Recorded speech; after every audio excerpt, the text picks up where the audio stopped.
Magandang tanghali, andito pa rin tayo sa Rusi, dito lang sa National Highway located dito sa General Santos City. At eto mga tol, ang ating feature sa vlog na to, no? Ang Rusi Flex 125i na color pink or magenta ang kanyang kulay.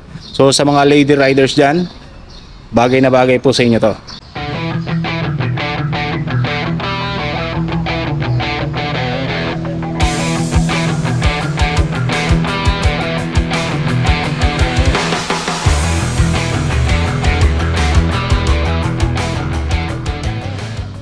Balikan natin agad itong ating Rusi Flex 125i ni Rusi. Hindi na natin babanggitin, no? Dahil kitang-kita naman ang kamukha nitong motor na to. At ito mga tol, puntahan agad natin yung kanyang engine.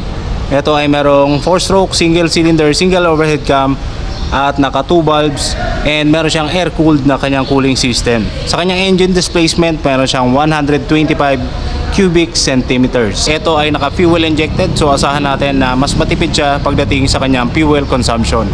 Ang motor naman na to ay kaya mag-generate ng max power na 8 horsepower at 7,000 RPM at kaya niya mag-produce ng maximum torque na 7.2 Newton meters at 7,000 RPM. Ito ay merong fully digital katulad nung sa ating Sparkle na 125i. Meron din siyang high beam and low beam, wala nga lang siyang passing light.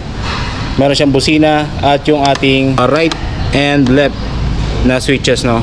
Tapos meron din siyang hazard light. Pagdating dito, meron siyang kill switch at yung on and off ng ilaw. Tapos yung ating ignition starter. At eto mga tol ay merong kickstarter. So maganda yan kapag tayo ay nalobat. So mapapaandar pa rin natin ang motor na to gamit ang kanyang kickstarter. Sa kanyang key system, syempre ito ay naka-traditional key at napaka-premiado ng kanyang susi, no, na ginawa ni Rusi dito. Meron siya napakaliit na pocket at dito sa kanyang left side, medyo malalim yung kanyang left side pocket.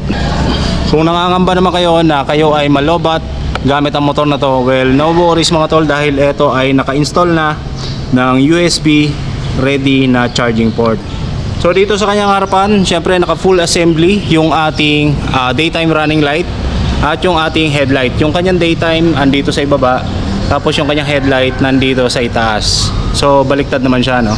At ito ay naka fully LED. So asahan natin na napakatipid din yan pagdating sa kanyang battery consumption.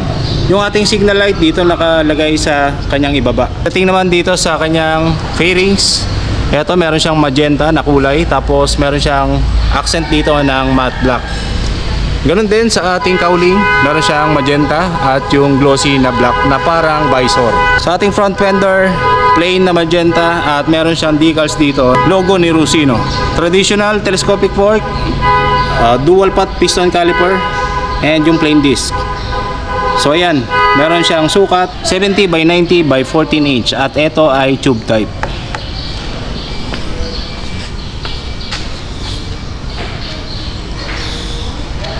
Sa kanyang suspension, single shock.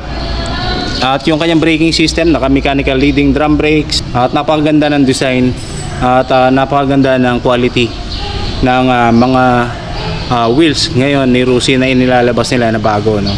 Siyempre sa kanyang gulong, meron siyang Yuanqing at meron siyang sukat na 90 by 90 by 14 inch yung kanyang rear tire. Katingin sa kanyang taillight, very compact din at meron siyang full assembly ng ating taillight. Meron siyang parang brake light dito. Tapos yung parang daytime running light, oh, napakaganda. So pag naka-neutral, pag umaandar, naka-open lang siya. Tapos yung ating signal light, naka LED na rin. So ito, fully LED lahat ng kanyang ilaw. So ito ang kanyang seat compartment at dito nakalagay yung battery at yung kanyang fuel tank na merong 5 liters na fuel tank capacity. Yung kanyang fuel consumption naglalaro sa 45 kilometers per liter. So yun po tana natin ang kanyang presyo at yung kanyang installment plan. Sa kanyang kabuuang presyo meron siyang 60,000 pesos at kapag inutang nyo naman meron kayong minimum down payment na 5,000 pesos at sa loob ng 2 years na installment plan at monthly amortization meron kayong 3,600 with rebates ng 300, so magiging 3,300 pesos na lang siya kapag maaga kayo nakapagbayad para dito sa Rusi Flex 125i na magenta ang kulay. So hindi lang po magenta ang kulay niya, meron din silang yellow dito na may combination ng black. So yan ang available na, at meron din palang glossy na black dito na may combination ng pink or magenta. So yun lang mga tol ang ating vlog for today, ang Rusiflex 125i na kamukhang-kamukha ng ating Honda Beat na 110 ni Honda. So yun lang mga tol, at sana nagustuhan ninyo, at kung nais nyong mag-avail ng motor na to, dito lang yan matatagpuan sa Rusi Motorcycle Dealer dito sa National Highway dito sa General Santos City. So yun lang mga tol, at magandang tanghali sa inyo. Ride safe and peace out.